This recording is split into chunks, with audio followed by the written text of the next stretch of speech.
Razer Huntsman Mini – Best Compact Gaming Keyboard. The Razer Huntsman Mini carries the brand's standout optical mechanical switch into its first 60% keyboard. With each key's light feel accompanied by premium double-shot PBT keycaps, it can be great for both gaming and typing. The Huntsman Mini has no space for such showmanship in its 60% form factor.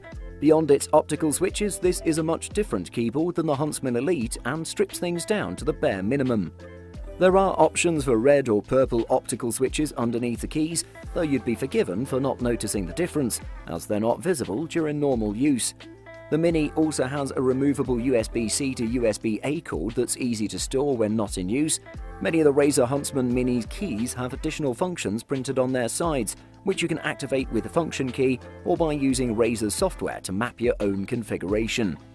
It's not really a Razer gaming peripheral without the colourful RGB lighting, and the Huntsman Mini comes with a number of delightful RGB presets. Gamers can actually switch among the 7 options without opening up the software, which is convenient when you want to switch up your colour scheme mid-game. The Mini does what it promises. It shrinks the standard keyboard down to 60% of its size, while maintaining its full functionality through secondary commands and configurable setups.